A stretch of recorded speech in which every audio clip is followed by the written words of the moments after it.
You are listening to the War on the Rocks podcast on strategy, defense, and foreign affairs. My name is Ryan Evans. I'm the founder of War on the Rocks. In this episode, I spoke with Secretary of the Army Daniel P. Driscoll and Chief of Staff of the Army General Randy George about the new sweeping transformation of the U.S. Army ordered by Secretary of Defense Pete Hegseth. Enjoy the show. So why do we need the Army Transformation Initiative? And what is it really at a high level? I think at the highest level, what's occurred in the Pentagon for the last 30 years has been a very contorted decision-making process that has not optimized first for what's best for soldiers, making them the most lethal, efficient fighting force that they can be. Instead, what it's been is a parochial-driven enterprise that has served as a welfare system for a lot of different constituencies, namely certain congressional districts, certain states, and it's been driven primarily or in a lot of ways by lobbyists rather than soldiers themselves. And so what ATI is a complete reset of how we are going to start to make decisions going forward with what's occurred across the world in the last couple of years. When you look at Ukraine and how the battle is being fought, it is no longer sufficient to have a long procurement process that takes 2.5 years to get the first prototype, 2 more years to get it at scale, and then 4 years to get it in the hands of soldiers. Those 8 years contrasted with the 2 weeks right now that drones are being updated in Ukraine have made it an imperative that either we do this now or we do it in the first 6 months of a conflict when American soldiers are losing their lives. I just would add, Ryan, the modern battlefield is changing. I think we've seen that, and we have learned a lot over the last year and a half with our transformation and contact. So this is bottom-up innovation that we know we need, and we know, we've been watching what's happening on the modern battlefield. The second thing is that the last thing that we should cut is any combat capability, things that we know we're going to need. And so we're looking to cut things that are inefficient, things that we know from our combat training centers and everything that we're seeing that we know we're not going to work on the modern battlefield, that we should cut that first. And we should focus on our formation. So I think our soldiers are very happy to see that we're doing this. And Ryan, fundamentally what SecDef signed last week does 4 things. The first thing is it has us no longer invest and procure obsolete systems is bucket 1. The second thing is it tells us what to do with those dollars that we're no longer spending on things we don't need to modernize the force. The third bucket of things is the Army has been a bad customer for itself oftentimes. So as an example, we've given away our right to repair our own equipment some of the time, which basically what that means for soldiers is we will have exquisite pieces of equipment sitting on the sidelines for 8 to 12 months. When we know how to 3D print a part that can be $2 to $20, that is a sin, and we've done it to ourselves. And then the fourth bucket of things that is occurring is basically a right sizing of headquarters relative to the number of soldiers wearing helmets and actually out in the formations. And so basically within our own system, bloat has occurred, and Chief and I, with the support of SecDef and the President, are right sizing that. A lot to unpack there. General George, you mentioned transformation and contact. This is something you've been talking about for a while. And let me know if I'm off base here, but you can characterize it as both an ethos and specific experimentation that's been going on in certain formations. Do you think that's a fair characterization? I think that's a fair characterization. We're also, we're modeling all of this, so we're doing a little bit of both. And one of the results of the experimentation piece of this is this conversion of infantry brigades into highly mobile formations that emphasize speed, maneuverability. Is that fair? That's fair. Plus, I would say low signature on the battlefield and much more lethal. We just had a mobile brigade combat team over in Europe that was, during their training rotation, that was 300% more lethal than previous units that have been through there, with what we've done to infuse technology into them. One of the best places to look is if you look at the difference between the Humvee and the infantry squad vehicle. The Humvee is up-armored, it is large, it is slow, it is intended to be on roads and take as much contact as it can to move soldiers from A to B. The infantry squad vehicle was built on a Chevy Colorado. It was already existing. It's an open frame that can go quickly. It can get off-road. It can spread out. And when you look at the two, they could not be any more different in their use cases. And when you talk to soldiers, and what General George was just saying, when you look at the outcomes of going leaner and lighter, it is leading to incredible results. One of the criticisms that's already surfaced, though, is that you're sacrificing heavier firepower and protection. So retired Major General Pat Donahoe has said that this concept of the mobile brigade combat team has no protected firepower, no recon, and just a few light vehicles. He said on Twitter that this isn't transformation, this is disarmament. Do you think that, I mean, obviously you Yeah, disagree, I but would I'd like to give you disagree a with chance him, to and I would respond to have that. him go out and talk to our formations and what they're doing. I mean, we are infusing them with drones, with loitering munitions, with autonomous systems, robots. We are working on active protection. Like the secretary said, what you're basically doing with infantry brigade combat team, which is different than where, Donahoe's experience with armor brigade combat teams, which we are also infusing them with technology, but we are actually upgunning our infantry brigade combat teams into mobile brigade combat teams. We are going to have armor on the modern battlefield. I think we're seeing that as well. One of the things we're very focused on is having a fully digitized and modern Abrams tank that's out there that is diesel hybrid electric, that has active protection, that is modular, can be updated, is basically enhanced with software. So I think we're doing that. And I would love to get him down to 3rd Infantry Division. That's just where he was at. I know that's one of his, old homes, and let him see exactly what we're doing. So I'd like to have him talk to the troops. So you're saying that we're going to rely more on heavy armor formations for that protective No, I ability? think we're going to need them. I think the point is we're going to need them. And this is about transforming and adapting our formations, which is exactly, what we want to do. So it's the same thing. There's going to be a lot of similarities between both formations. We want those formations to be lower signature as well. So what we're doing with next generation command and control to make our command and control nodes, they're 85% smaller, much lower signature, that we need to do that. So there's a lot of similarities between both formations, but to say that we're disarming our mobile brigade combat teams is wrong, because we're actually upgunning their capabilities. A lot of soldiers listen to this show. I'd love both of you to message to them on how this is going to affect their lives and their service over the next few years. So I think General George and I think of the Army in kind of two discrete buckets. One is the Army as a business, a large enterprise business. The other is the Army as a warfighting machine. So I'll bifurcate my reply to the Army as a business portion. If you think about what that business does, it moves people, small things, medium things, and large things around the world. And then it needs to care for the families and the dependents of those people. And so we have over 150 different business systems running that, and it is outdated and it is offensive to any sort of modern build of what an enterprise should be doing. And so what we are trying to do on the Army's business side is consolidate down, bring things to the kind of existing best platform that is in the world for comparable businesses. And what that specifically means is if you look at how we're doing recruiting, we're incredibly proud of the team running Army recruiting. They have shifted their model where they're now on Salesforce. And one of the things they said last week as they were talking about the shift is the way the Army used to work, the Army would have its requirements, it would have its system for how it existed and process data, and then it would force companies to build against that. Instead, what the Army has now done is it has taken our system and looked at what Salesforce had available as one of the top CRMs in the world, and it changed our order of things to match what was already available. And what that means is we are coming onto a platform that many major businesses are using, so we don't have to own those updates into the future.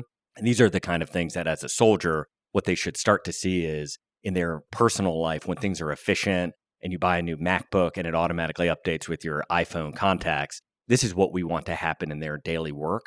Onto the other side of the equation, the Army is a warfighting machine. What they should start to see is we need our people to be able to talk to each other over the horizon. It needs to be synced with our things, and it needs to be synced with our sensors so that command and control can occur at real time. And so what that practically means for the soldiers is they should start to be able to text each other. A lot of the tools that they are seeing in their home life should also apply to the Army as a warfighting function.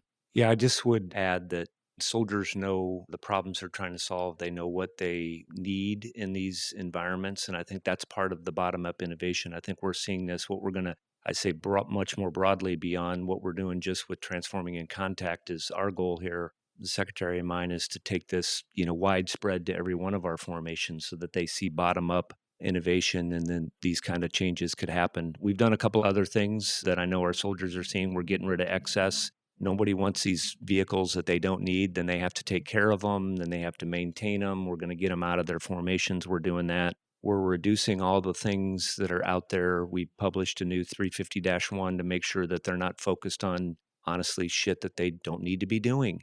And so reducing, some of that burden, I think they'll see that. And then, what wasn't talked about in ATI, that other thing we're focused on is how do we push authorities and programs down? And this is getting, talking to some of the stuff Secretary was talking about with efficiencies, taking care of soldiers and families. So it's lethality and it's cohesive teams. What are we doing to make sure we talk a lot up here about soldier experience? We're trying to work to get commercial industry into our dining facilities because that's a better way to do it. I think we can build things on the MilCon side much quicker and easier. We overspend right now on military construction, and we've spent a lot of time talking to folks about that here. So there's a lot of areas. So it's lethality and cohesive teams, and I think we owe both of those. Chief and I were in Abu Dhabi a couple weeks ago. An audience question was, we've heard this for so many decades that the Army's finally going to change. Why should we actually believe that the two of you are going to do it? And our answer was, Chief has had an incredible 30, 35-year career in the Army where he's been able to do amazing things, and he's ready to risk it. And I'm 39 years old, and I'm at the front end of a career where I just don't particularly care if I get fired. And so what I would want soldiers to know is those moments when you're standing in formation, which Chief and I have done, and something seems so preposterous, and you just can't understand where that decision-making is coming from and how it's making your life so stupid.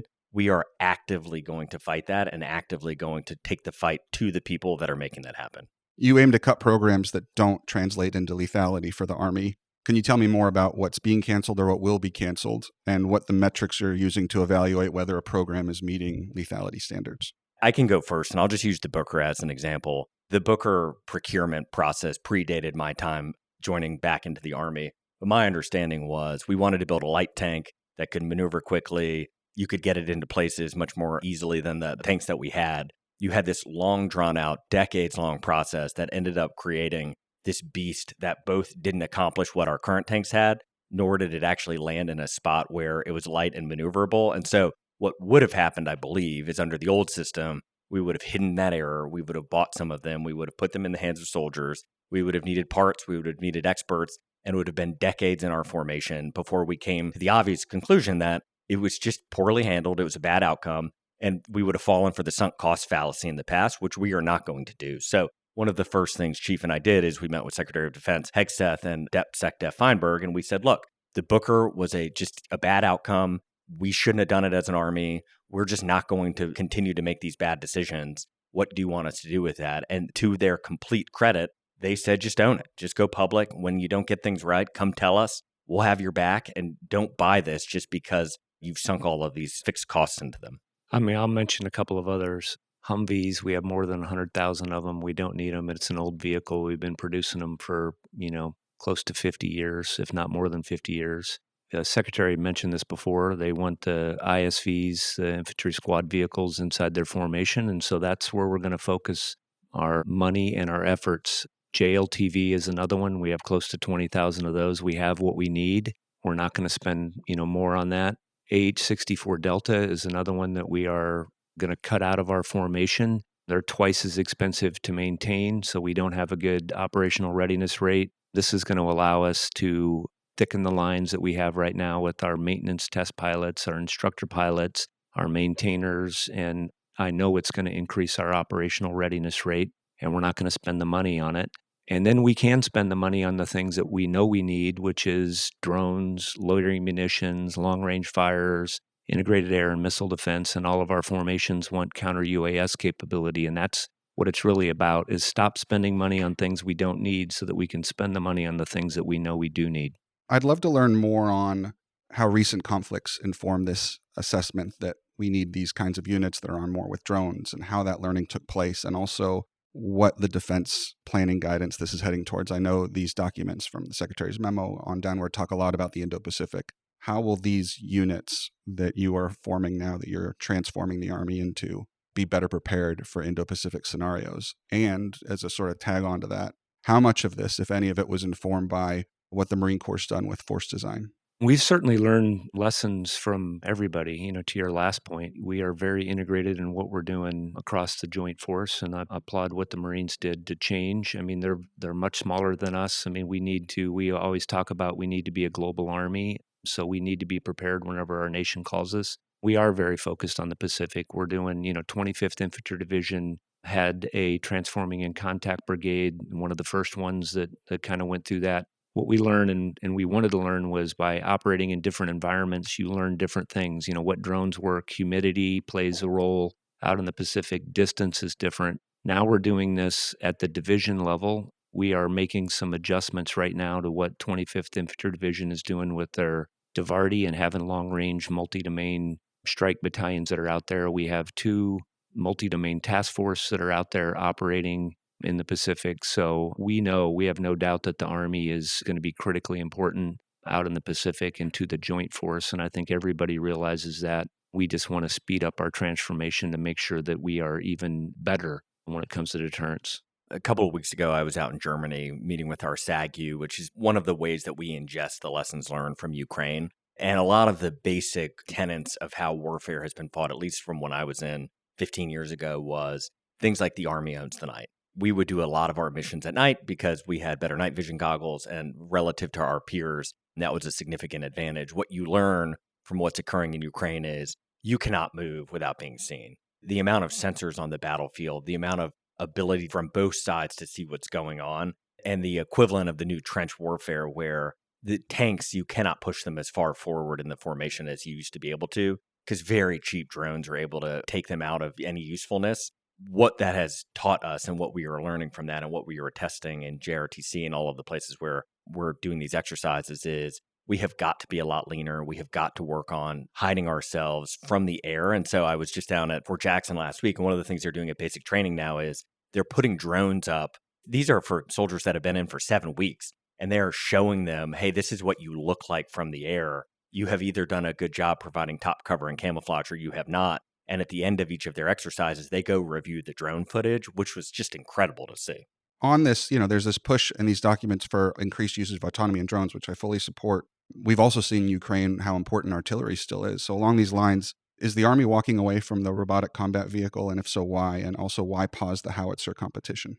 The concept of the RCV is incredibly important. The problem is cost. And so what we've seen, and this has been seen all over the world, is we keep creating and purchasing these exquisite machines that very cheap drones can take out. And if the number is even remotely right that Russia has manufactured 1 million drones in the last 12 months, that just makes us have to rethink the cost of what we're buying. We are the wealthiest nation perhaps in the history of the world, but even we can't sustain a couple $1 million piece of equipment that can be taken out with an $800 drone and munition. And so I think the concept of what we got from the RCV was incredibly valuable, but the actual cost ratio just didn't work. Yeah, I mean, we're not walking away from autonomous systems. What we want is, this is cost curve for us. We want a lot of entrance into that market. One of the things that I always often hear that I don't like is program of record. And you're talking autonomous systems. We should not, program of record is not something we should use. It's going to constantly update. We always talk about to really learn a lesson, you have to change how you train and operate. The secretary was talking about that. You also have to change how you buy things. And we're going to buy things a little bit different, and we're changing how we are organized. Long-range fires, we are, and I think that was in there, we are, of course we're investing in that. And again, what we want to do is there are also other entrants into that. I mean, we want, to increase our magazine depth, but we also want to do it at a cost that we know, because there's other people out there that can build missiles for 1/10 of the cost. It's like anything out there. If modern technology can give you something that is 1/10 of the cost, or the 20th of the cost, we shouldn't be locked into buying something that is terribly expensive. I think now is an amazing time to be a small and medium-sized business, whether venture capital backed or not. We are going to expand the defense industrial base and who we purchase from, because one of the strengths of having a wide diversity in your base is that different things will work for different use cases. And right now we are way too siloed and it takes way too long. And so what General George and I are committed to is purchasing as quickly as humanly possible from any American business that can offer something that the Army needs. I hope you're right that we're able to diversify who the department buys for. And I agree with you on autonomy and things getting cheaper. The problem is, and I don't expect either of you to have an answer for this because I just don't think we have an answer for it yet, but it costs us something like 10 times to produce small drones in this country than in China. So there needs to be some kind of solution to this, and probably multiple solutions, and I don't know what that is. One of the things that we've argued for, we've been talking about this for quite a while, is we should be buying capabilities. So we've talked a lot about with drones or autonomous systems, countering autonomous systems in EW, we should have portfolio, and we should basically go out there, and we've done this a little bit with our transforming in contact. The drones that we bought for the first rotation were different than the ones we bought for the third, and certainly the one we're doing next month. So I think, part of this is making sure that we don't lock ourselves into, I always talk about 1960, we had 11 funding lines. Now we have 1,800. We just need to not lock ourselves into these long-term buys. And Ryan, I'm incredibly optimistic. American innovation is incredible. General George and I, one of the first things we did 2 weeks into being in the building is went to the West Coast. We did a stop at JBLM and went to Seattle for Microsoft, went to Silicon Valley and met with OpenAI and Meta and Google. We went down to LA and did Palantir and Anduril and some cool 3D printing companies and some autonomous. I'm not worried about those companies. I'm worried about the companies that are maybe hitting their Series A or Series B right now, competing with the companies that you just named. And I would say that if a company is able to get a prototype out that is effective and reasonable in the cost to kill ratio for us, we have a lot of tools at our hands to try to get them into the game. And that valley of death that everybody talks about, I think a lot of that is related to these program of records that General George is talking about. And in as much as we can do it, we are trying to avoid that, which should help these Series A and Series B companies. We have bought drones from small companies and put them in our TIC units. Teal was one that we saw, that was out when we were out in Europe. So we are doing that. We agree with you. We need to get these small, innovative companies involved in what we're doing. And that's what we're trying to pour some fuel on to make sure we can do that. Mr. Secretary, looping back to budgetary issues, there are cuts happening now, not the ones that are called for in this new policy, but to bloated programs that aren't delivering, to consulting and services contracts. And I support all this. But what's not clear to me yet is what's going to happen to the funds that were obligated for these programs. Are they being rolled back into the commands that had those funds? Are they going to be rescinded with Congress? How is the department going to work with Congress to manage the funds for this current fiscal year for these programs that have already been canceled? So a lot of this, Ryan, will be working hand in hand with Congress on how to do it. We've received an incredible outpouring from them, inpouring to us of support from members on both sides. I mean, I think if you look at what the HASC minority, Adam Smith, said, or Senator Elizabeth Warren, I mean, that's from the left. On the right, we've had probably 5x the number of positive comments on this. I think there is bipartisan support to do the right thing here in a way that under President Trump and Secretary of Defense Hegseth's leadership hasn't existed for a long time. And so in kind of a vague answer to you, I think we don't know quite yet for each system and each platform what is going to happen. But what we are doing is we are reaching out to those companies who make them. We are working with Congress. We are talking to soldiers, and we are trying to figure out the way forward with as many parties as we can possibly bring to the table involved, because this does seem to be this very unique moment where the demand exists and the air cover exists to actually do the right thing. It's been held for a long time. A lot of people have said this. I've said this. Lots of people have said this, that one of the problems in acquisition is the incentive structure, which holds back agility and innovation. There's just too many reasons to say no and not enough reasons to say yes. How will you change incentives in the acquisition corps to get civil servants and officers moving faster to take more risk? And isn't this a part of transformation and contact too? So, for example, you might run into someone saying, well, it's not worth us doing this pilot that might be, let's say, $500,000 or $1 million, pretty small money when you're talking about the Defense Department, until the Army changed its entire strategy on X or its entire policy on Y. Is that the right attitude moving forward for the Army? I'll take a first swing and then hand to General George. I think there's a couple of things you referenced, Ryan, that are right. We have 35,000 human beings helping us do our procurement. We don't know what the right number is, but 35,000 is just way too many people. You cannot have efficient decision-making with just that sheer number of human beings being involved. We are actively working on figuring out what the right number is, what the right roles are, and then we're going to have to make some hard decisions there. General George likes to say, what came out last week is just step one. We are going to continue to iterate and continue to cut and continue to recycle and move people to their highest and best use case. The other thing is for incentive structures, I think you could have made it your entire career so far, maybe 30 years, without doing anything that necessarily takes on risk in a good way for soldiers. General George and I, by doing things like this podcast, where hopefully people are listening, want to model out what we think the right behavior is. We are certainly going to get things wrong. We are certainly going to cut stuff we regret. What we have told every congressman and senator we have spoken to is we can show them our math. We want them to check our math. When we're wrong, we want that feedback and we'll try to adjust quickly. But what everyone should know is, or at least what we are aspiring to do, is do the right thing for soldiers, regardless of the political consequences and regardless of the social cost, because it's the right thing for our safety. Just on the risk, I mean, I agree with you, Ryan, that we, built a system that is completely risk averse. And I'm not sure that we're necessarily saving money by doing that, with some of the stuff that we're buying long term. So, I mean, I think we have to take the right risk in the right places. That's what we're trying to do with transforming in contact with it's down with our troops. And again, if you have the user and the developer that are there together, I think that's, what's different.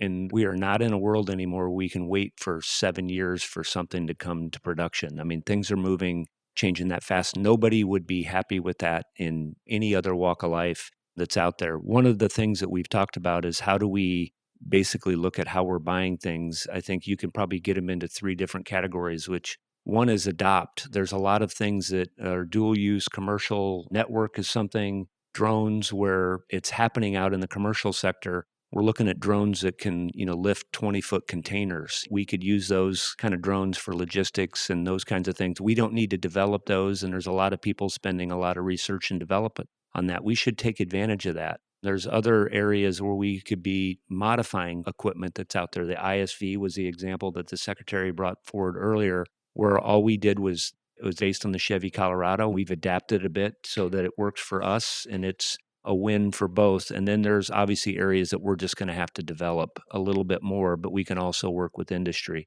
So we're right now in a lot of discussions about how we kind of streamline that as we're moving forward. I'd like to dig into what I think, to me anyway, was the biggest institutional muscle move laid out in this, and that is effectively folding Training and Doctrine Command into Army Futures Command. At least that's how I read the document. And I'm going to give a little exposition for our listeners, and you tell me because some of this is inside baseball and not even a lot of defense insiders understand this, and correct me if I have any of this wrong, but the whole concept forming Army Futures Command originally was based on the idea that requirements, acquisitions, and research would be unified under one command. And the Assistant Secretary of the Army for Acquisitions, Logistics, and Technology civilian leadership didn't support this approach. And then Secretary Wormuth, under the last Secretary of the Army in the Biden administration, came in and terminated that idea by removing the acquisition, logistics, and technology from the Army Futures Command structure. And that sort of limited what Army Futures Command could fully be. And at this point, it couldn't realize its full vision. And if you think that's right, I can see why pushing these two institutions together is it fixes the breakage of the capability development because TRADOC and Army Futures Command never agreed on who owned this. But why is it TRADOC being folded into Army Futures Command and not the other way around is my first question on this. I think what we're trying to do, I mean, we're looking forward. I think the initial concept, and you kind of talked about it a little bit, was, having this all in one roof and driving change. And that's what we want. There's absolute goodness in both. So what we do know is that we can reduce, I think, the overhead. What we have done by, adding another command is that we ended up splitting a lot of this and building things. And again, one of our big focus is making sure that we get the right people in this command. And then we also want everybody to be, as the secretary mentioned, we want helmets inside formations, and this is going to help us. So equally important beyond what's happening at the 4-star level, where everybody really focused on, is what's happening at the center of excellence that we have across all of our warfighting functions. And I think I was just talking earlier about, I think we need to look at this as a complete system of how we build requirements. That's one thing that we need to change, and we've done that as far as, describing characterization of needs rather than, a 300-page, here's what we, need to buy. So I think it runs a gamut. We'll be talking here soon about how we're going to make adjustments on the actual acquisition side as well. So TRADOC's role is mainly in leader development and the basic function of turning a citizen into a soldier. Broadly speaking, it's a huge command, does lots of things, but that's its basic function. And Army Futures Command is really focused on the future and modernization. Do you think centralizing these in one organization risks compromising one or the other? And how are you planning to mitigate that from happening? I actually think it's going to make us better. And again, our most important asset inside the Army is people. And so a lot of people love to really focus on transformation in terms of, a new drone or a new system. And this is also about how we're training our people to operate this. So we've learned a lot.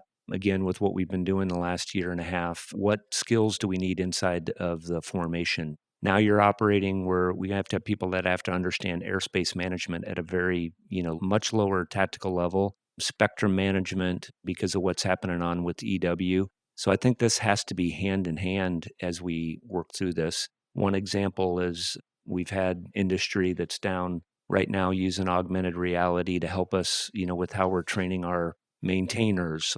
I think it has to be tied together. This can't be separate, hey, somebody figuring out how you're training your people and somebody else figuring out what you need to buy. That has to be all integrated and together. And I think this will help us do that.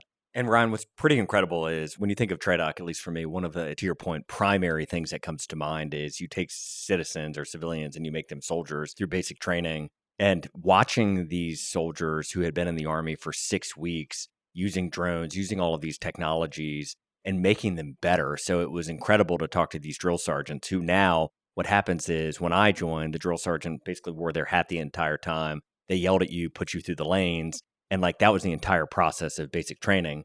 Now what these drill sergeants are doing is they're going into these lanes with soldiers. They're leading them from the front. They're modeling for them what best behavior is by actually being the platoon sergeant and the platoon leader. And what's happening is you're actually being able to suck out lessons because TRADOC and basic training are putting so many humans through that they are getting lessons on how to make drones better that are feeding up into the formation and over to procurement at this kind of startling rate because of the sheer volume of people that go through. I do think that's a really good point that sort of both you made, that mutually reinforcing point.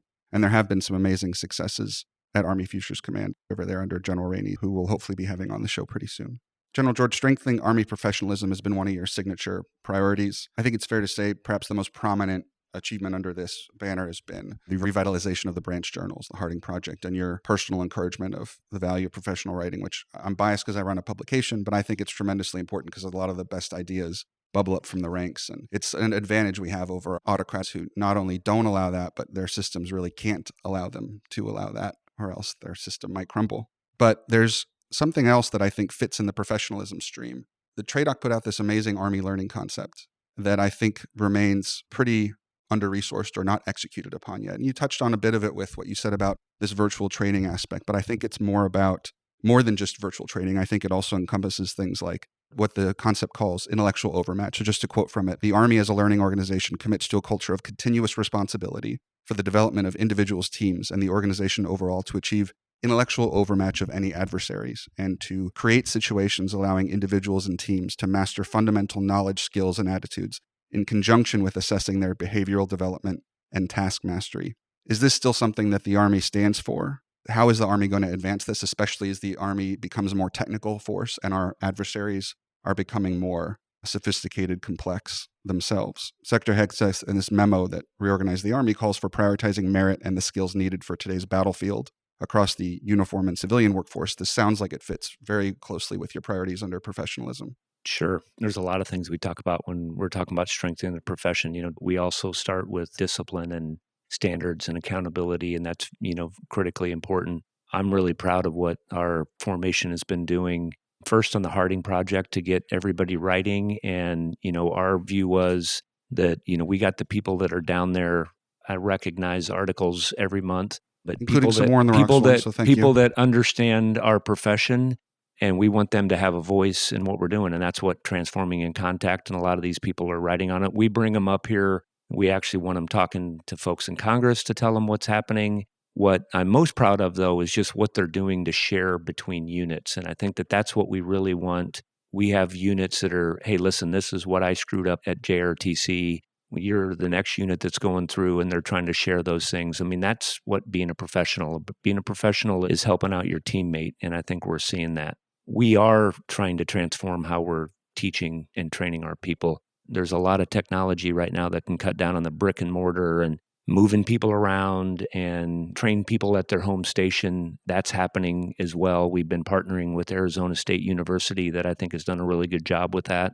I think, again, this is continuous transformation, and our people are the most important aspect of that. And Ryan, I guess there are two parts, at least from my perspective, of now I'm maybe 70 days in. When General George and I have looked at, I think a lot of the current state of our equipment and tools, there are some places we need to improve and improve quickly, and that's what ATI is all about. The upside now of being 10 weeks in, and I said this just last week, a lot of turnover happens in the summer, and so a lot of the front office of the Secretary of the Army is about to leave, and I was referencing to them that having spent the last kind of 14 years out of the Army at an Ivy League law school, working in investment banking, working in private equity and venture capital-backed businesses, I've been fortunate to be around a lot of talented people. And very sincerely, I have never met a group of people more articulate, more intelligent, more adaptable, and just more intellectually agile than I have the American soldier. Nearly every single one that I've interacted with in the last 10 weeks has been one of the best people, if not the best person I have worked with in the last 15 years. And so I'm incredibly optimistic about the American soldier's ability to get this transformation done in the next 12 to 18 months.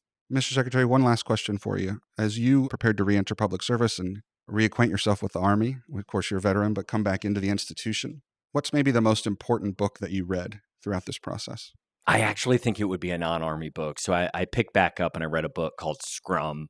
And Scrum is all about kind of agile software development. And it started, I think, in the late 90s, early 2000s. But it's basically a different way to think about having human beings accomplish tasks. Instead of doing the classic Gantt chart where you lay out what you're going to do in the future by these stages and it's measured by months or quarters or years, and then you start down the process and immediately life happens and you can't accomplish something, you instead do these things, these 2 to 4 week sprints where basically you set some goals, you have the whole team oriented around them, and you measure success as you're going and you're constantly reevaluating. And so I think coming into something as large as the Army, 1.2 million people, almost $200 billion budget, having that framework for trying to accomplish things and accomplish things quickly was very helpful to come in and see what General George and the soldier leadership team had put together. I think it allowed us to get going quickly. Thank you for listening to the War on the Rocks podcast. Please don't forget to check out our membership program at warontherocks.com/membership. Stay safe and stay healthy.